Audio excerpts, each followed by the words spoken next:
Welcome to day one of the Birds of the Great Salt Lake. Today we're going to start with Wilson's Phalarope right here. It's a cute little bird. They're really tiny. I mean, they're only like this big, but they're really interesting. They actually spin around in the water when they are feeding, so they kind of look like tops.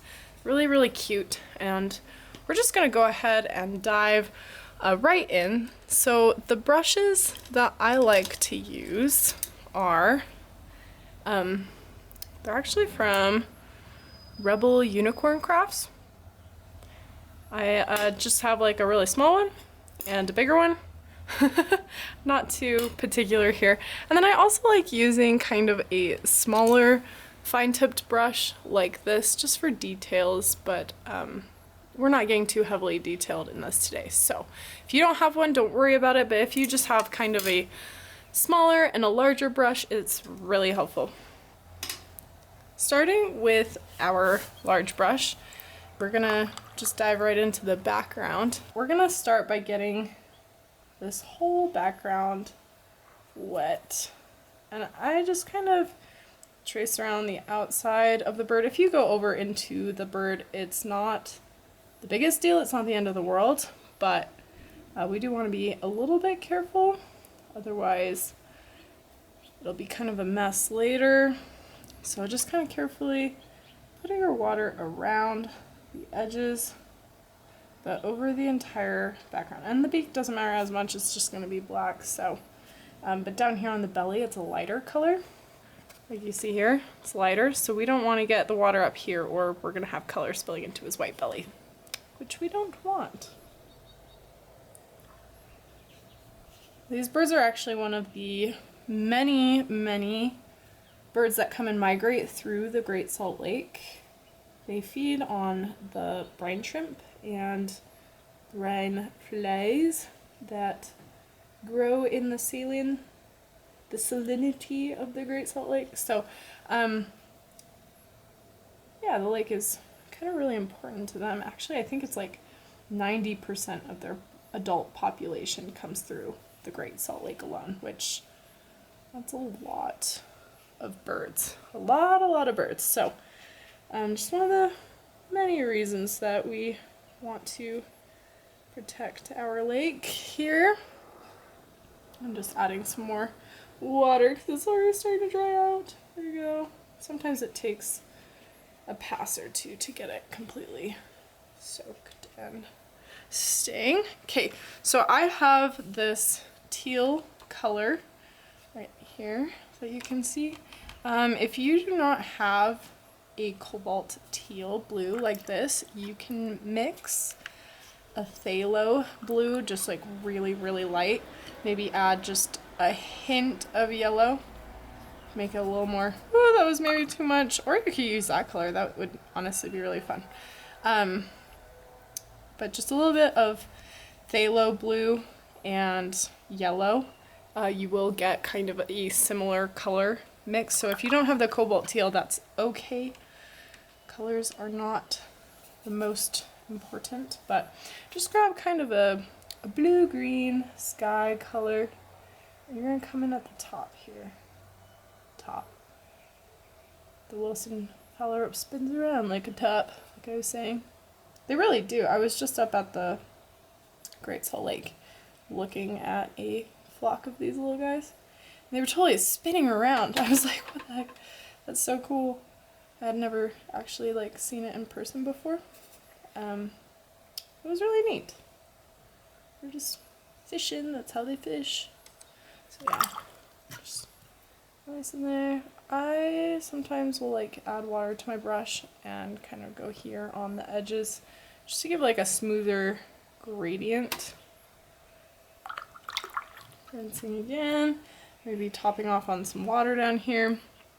Now I'm gonna dip into a warmer blue. So the phthalo blue leans kind of yellow, so it's a little more green colored. That's a cool blue. I want a warm blue, and that's kind of gonna be like a ultramarine blue, or actually I don't know the names of some of the other ones, but I know I have some ultramarine, so that's what I'm going with. It really doesn't matter though. Use whatever blue your heart desires. But this blue on the bottom kind of gives the impression of water, which we have these like water lines too, which are super sick. So we just want to come to the top of that, make it kind of look like there's like a hazy shoreline. We don't want the shoreline to be the focus of the picture. We just want it to be a part of the picture, just like a little part in the background that's not too heavily focused on. Just try to get the extra water sometimes. Sometimes I get a little water happy. There we go. I'm not sure if that's a bird call or like a dog whistle. Hopefully you can't hear it too much. There you go. Okay, once I get to this point, just stop, don't touch anymore. That's one of the hardest things about watercolor is not touching it after you have after you've gotten to a point where you're done and it's drying. You just gotta let it go, because when you start adding things, when it's like half dry, it starts blooming all over the place, which can be fun. It can be really cool, but it can also be really frustrating. So go ahead and just let that sit and dry, and hopefully yours dries faster than mine.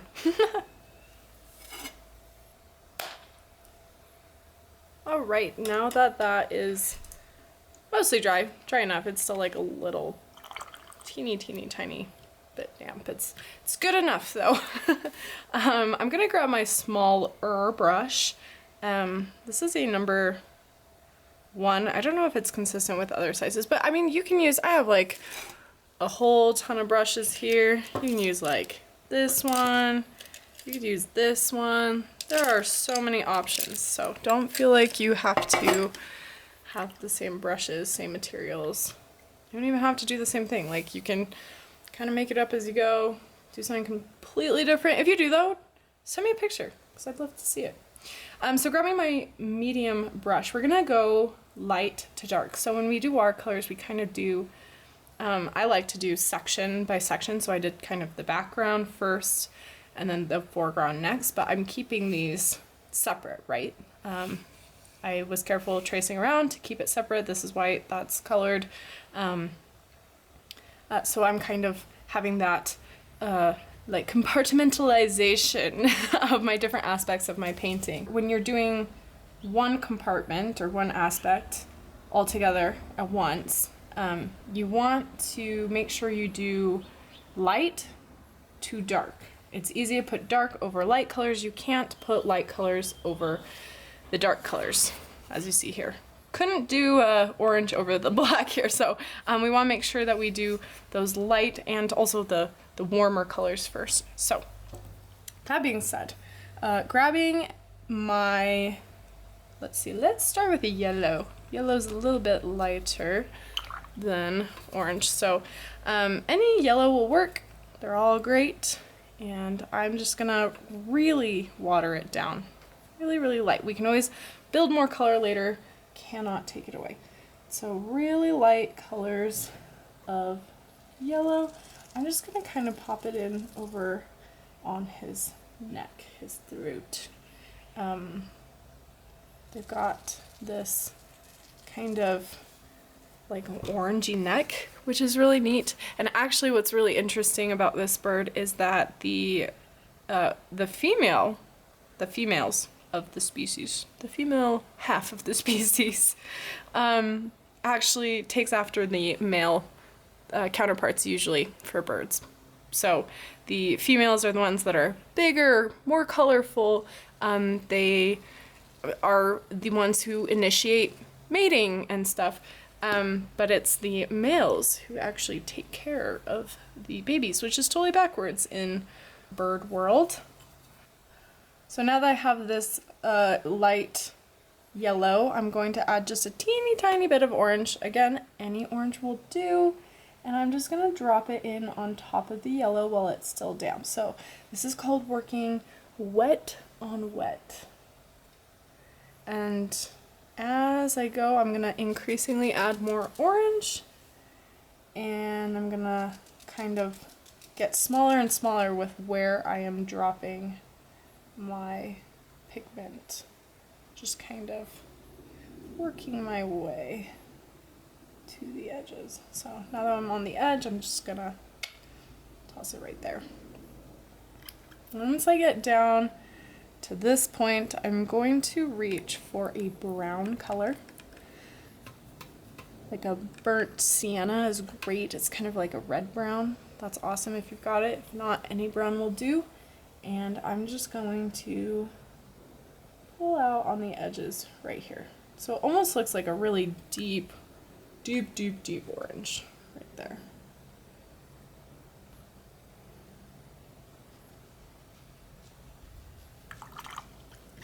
Okay. If you want to accelerate some dry time, or if you've got some pooling, you can always just take a paper towel. See it? You can see it doesn't take all the color away. It just kind of gets rid of all the extra water. There we go. Maybe I'll add a little more. Oops, that's too yellow. Okay, there we go. And the nice thing about this is you don't have to, we're not coloring. We are not just taking apart and coloring within the lines. We are letting the paint swirl, mix. There's going to be inconsistencies, but that's okay because that's what makes watercolor so beautiful, is these slight little variations in color and saturation and tone. So you can just kind of plop along with the color like that, and it, you know, you let it dry, it's gonna look totally awesome. So, okay, next is the fun part.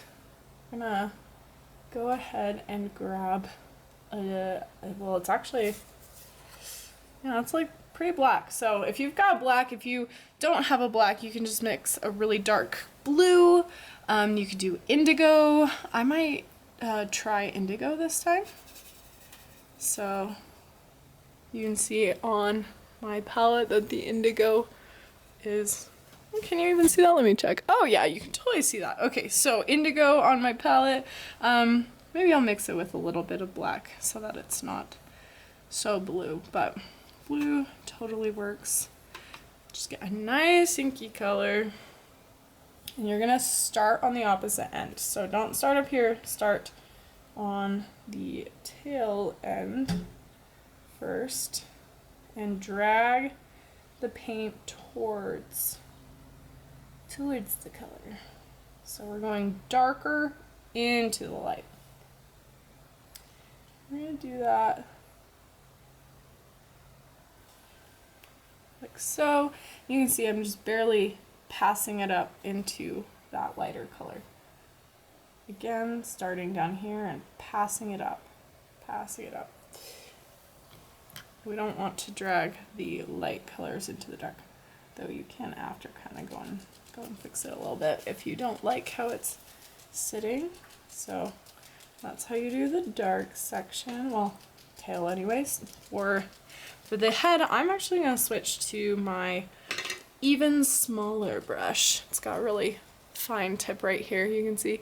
Like I said, if you don't have this like long fine tip painting, you can always painting, oh well, paintbrush, you can always just have, you know, like a, gosh, like a, just like a teeny tiny, like, that works, that's fine, you know, whatever you have that works, use it.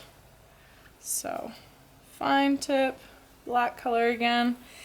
And what I'm gonna do is, okay, so this is, you gotta be careful with this because if you look here, he's got a little white ring above his eye. And so you wanna make sure you don't cover that up. So we're gonna kind of pretend that that's there and color around it. So maybe I'll start with that so I don't forget. It's almost like I'm giving him like really dramatic eyeshadow. Look how dramatic and fancy he is. Going right here under the eye. There we go. Woo! Sorry, I just kicked the table. Hopefully it didn't shake the camera too bad. There you go. Just nice and easy. This is a little bit more coloring type painting. So hopefully it didn't dry too much, but if you are like me and a little bit slower and it did dry, that is okay. You will just paint some dark black paint right there, rinse out your brush, and then using clean water, just kind of press and drag, and you'll see how that kind of starts layering over the orange. See, this wouldn't work if we did dark to light, but because we went light to dark, we can layer the dark on top of that light, warm yellow orange, and have it still work out just fine. So if you aren't loving the gradient, you can also come and take some more orange and kind of pull it on the end, maybe layer some orange over the orange, which honestly, that's kind of its own technique and really cool. So maybe you just want to do that anyways. You can kind of just keep manipulating it to how you want, or if it's starting to get out of hand, just let it go.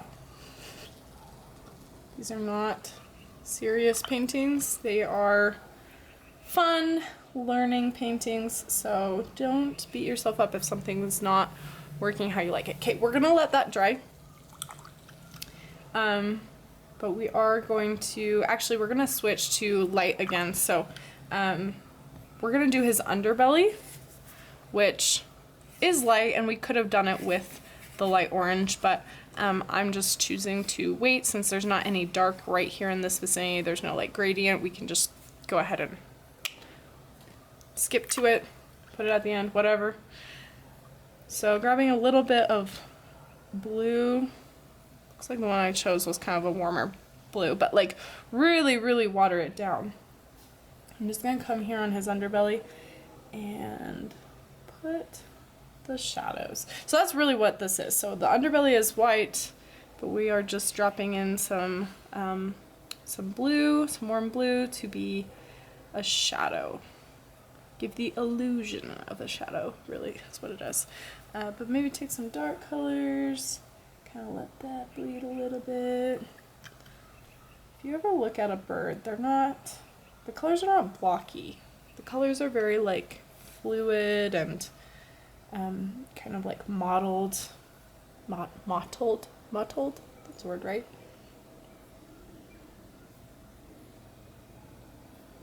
So it's okay to be messy. Watercolors are great for painting birds because they really do them well, do them justice. Okay, a little bit of a darker blue, mixing it with some of my black, my ultramarine. I'm just gonna drop it in here. See, and if I was patient, I'd wait. But I wasn't, so I didn't. And now I have, water bleed. That's okay, because you can just come and scoop it up with dry brush. So if you dry off your brush, like so, paper towel, I always paint with a paper towel in hand. It's so helpful. Then I can kind of mop up any water that I don't want. Maybe I want to make this a little darker. I don't know. It's the little leg in the background. Okay, once we've done that, remember, light to dark. So we did that light section, and now we're gonna come in with our black again, and black or dark blue, whatever you chose. And just right here, little legs. Got cute little legs. All birds do though, I'm a big bird fan, if you can't tell.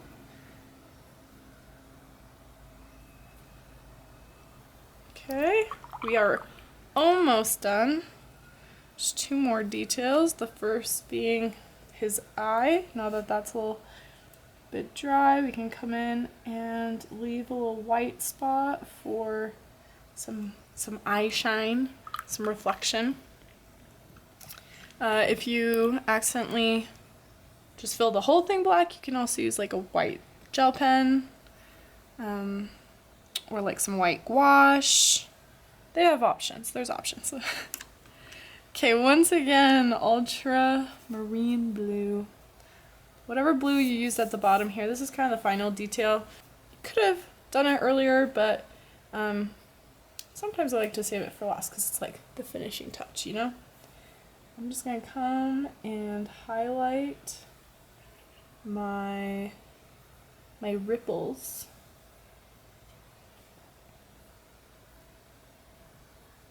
Kind of just makes it stand out.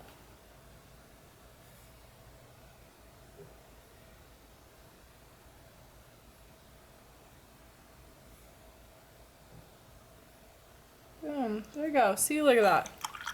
Just really makes it pop. You know, and maybe I want to add like just a titch more orange up here, you know. You can do that. The layering with watercolor is what makes it so unique and also so beautiful. So that is why I love it. So that is bird number 1, the Wilson's Phalarope. Follow along for our next bird, which if you look at the sheet, I kind of put this backwards. I think I fixed it on the I think I fixed it on the PDF on my website, but I will have to double check. So Wilson's Phalarope, boom. Our next bird is going to be the American avocet. So hope you can join.